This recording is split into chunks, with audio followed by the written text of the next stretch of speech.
Southern quilts are one of the purest forms of Southern folk art. It is a craft handed down from generations, often done communally, that represents family, region, and the love and embodiment of its maker or makers. Born from necessity where resources are limited, it is a way to use scrap cloth. Although most quilters typically adhere to patterns, the competitive spirit of Southern folk artists often sparked experimentation, spontaneity, and creative choices in color and print that manifested into individual artistic voices.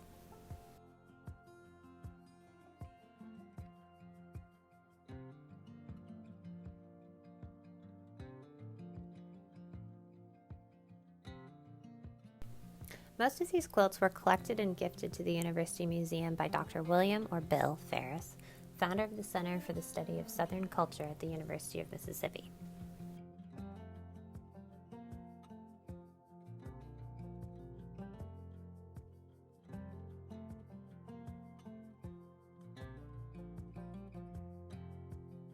A native Mississippian and folklorist, Dr. William Ferris spent much of his time documenting Delta folk artists who would tell their stories while demonstrating their craft. His inevitable collection of their work would later become the foundation of the Southern Folk Art Collection at the University of Mississippi Museum.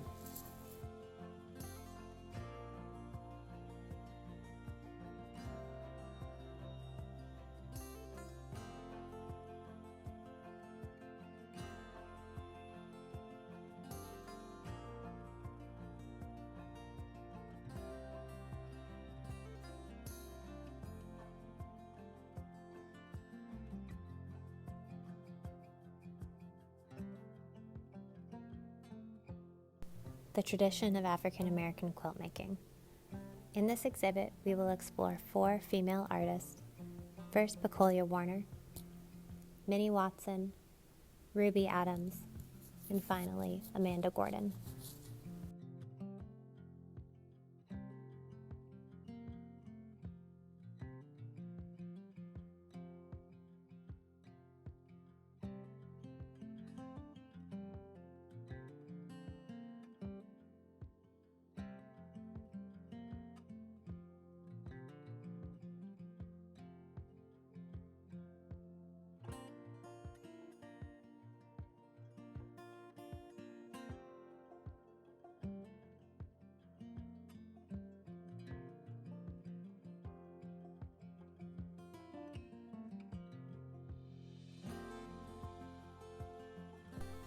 The first quilt we'll explore here is Crystal Glass Quilt by artist Pecolia Warner. Pecolia Warner, one of the most prominent quilters in our collection, was born on March 9, 1901. She was born and raised in the Mississippi Delta and educated in Yazoo City.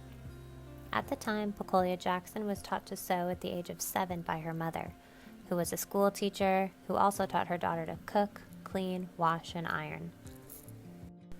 Her first quilt was made from little strings of rectangular cloth sewn into long strips alternately pieced with solid strips.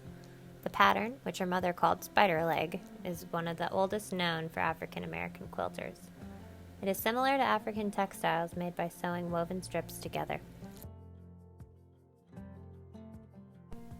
Alphabet Quilt by Pecolia Warner. Pecolia Jackson married 5 times and became known as a quilter after her marriage to Sam Warner. She considered her quilt-making skills a gift from God, inspired by memories of her mother's quilts, by dreams, by pattern books, or even by household objects. Warner's quilts are in the mainstream of African American textile traditions, which are distinguished from Euro-American textile traditions by bold, contrasting colors, large designs, asymmetrical patterns, multiple patterns, and improvisation, many of which you can see here. Warner often commented on how varying parts of a pattern made quilt designs more interesting.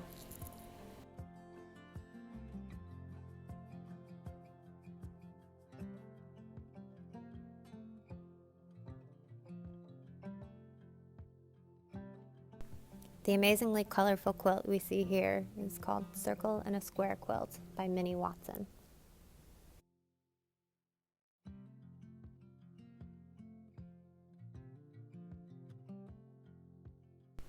Minnie Watson, another Mississippi native, was born in 1907 and died in 1982.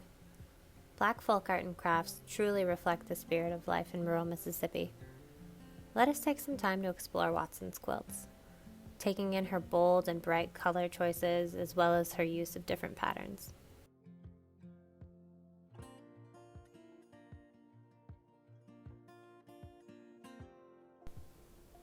Again, we see a similar pattern in this quilt, called Airplane Quilt by Minnie Watson.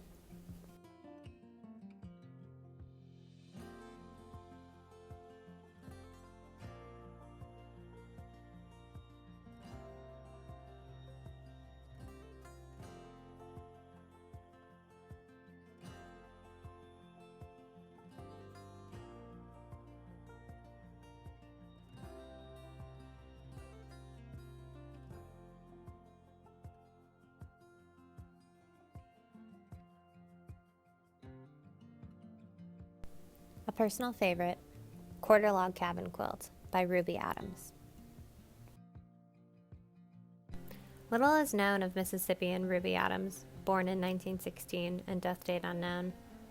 Art emerges from reused materials, clearly shown here in this quarter log cabin pattern quilt, which incorporates many fabric patterns and a rainbow of colors.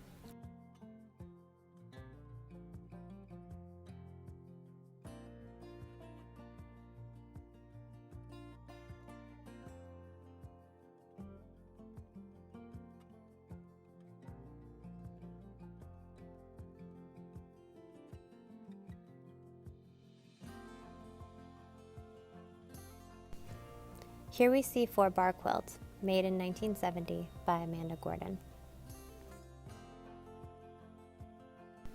Amanda Gordon of Rose Hill, Mississippi, born 1892 to 1980, was not only a folk artist as a talented quilter, but also as an artist through music, specifically her beautiful singing voice.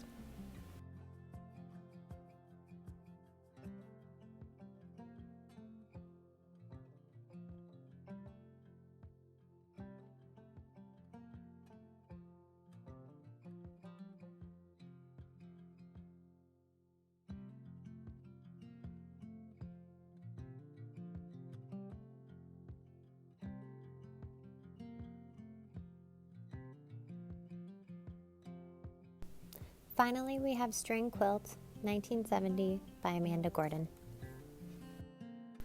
I quote here the book, Afro-American Folk Art and Crafts, edited by William Ferris. We see the continents of Africa and North America, a panoramic view of history from one land to another. The view is a reminder that traditions of one land live in the other and shape Amanda Gordon's quilt as strongly as her region, as strongly as her own imagination. While she introduces new colors within her string quilt, its pattern is maintained. So the quilt is framed by her hands, by her region, and by a traditional form. To shape a view distinctly her own, her eye merges with visions shared by others, past and present.